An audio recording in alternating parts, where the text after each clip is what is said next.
छत्तीसगढ़ी मनोरंजन।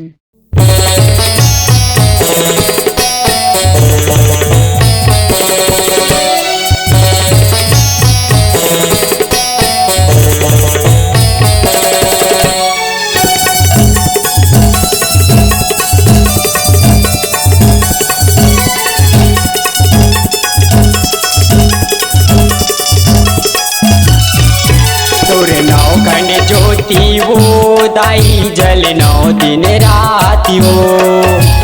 नौखंड ज्योति वो दाई जल 9 दिन राति वो।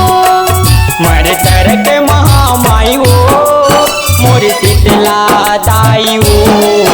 मर तरक महामाई वो मोर शीतला दाई वो।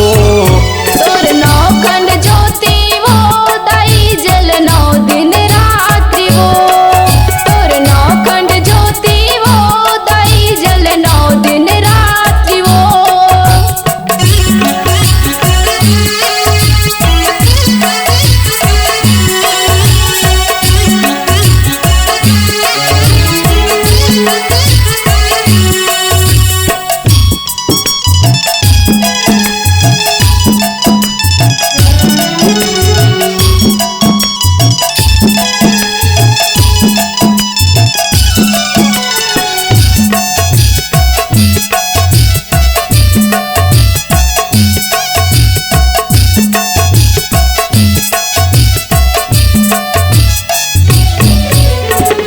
मत बैठे दरिया पार मा सबके आस पुराए वो।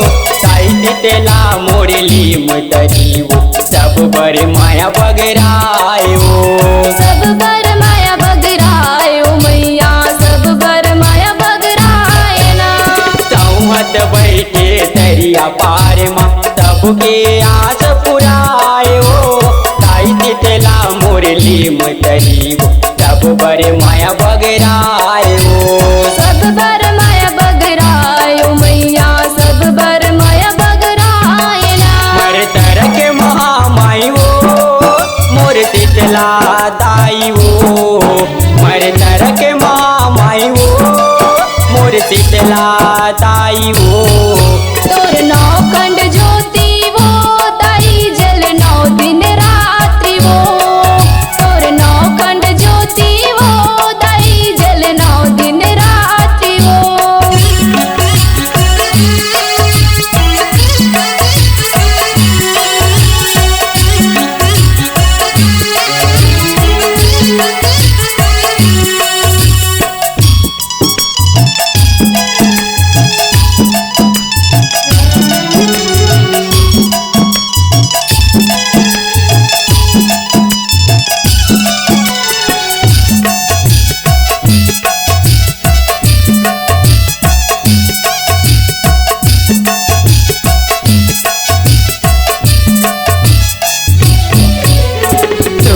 गैया के गोबर मंगा के कुट धरी अंगना लिपाए वो।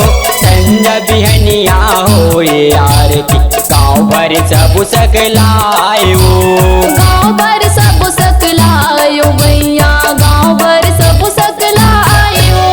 तुरहीन गैया के गोबर मंगा के कुट धरी अंगना लिपाए वो। संजा बिहनिया हो आरती गाँव भर सब सकलाए वो। गाँव भर सब सकलायो भैया गाँव भर सब सकलायो। मर तरक महामाई वो मोर शीतला दाई वो। मर तरक महामाई वो मोर शीतला दाई वो। नौखंड ज्योति वो दाई जल 9 दिन रात्रि वो। नौखंड ज्योति वो दाई जल 9 दिन रात्रि वो।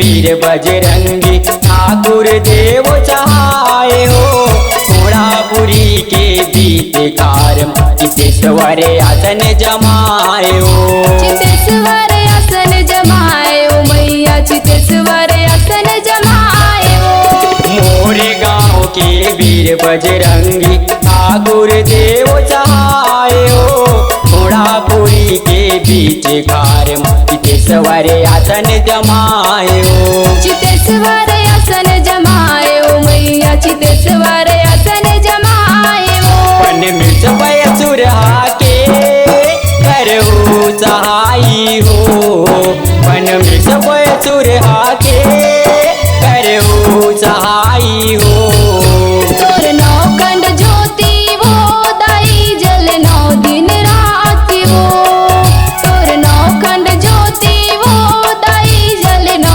दिन रात वो मरतर के महामाई वो मोर शीतला दाई वो मरतर के महामाई वो मोर शीतला दाई वो तोर नौखंड ज्योति वो दाई जल 9 दिन रात वो तोर नौखंड ज्योति वो दाई जल 9 दिन रात वो तोरे नौखंड ज्योति वो दाई जल 9 दिन राति वो तोर नौखंड ज्योति वो दाई जल 9 दिन रात्रि वो। यदि आप गाना रिकॉर्डिंग कराना चाहते हैं तो चले आइए, स्वरंगिनी स्टूडियो थान खमरिया आपका स्वागत करता है। अधिक जानकारी के लिए संपर्क करें। हमारा नंबर 84350 43841।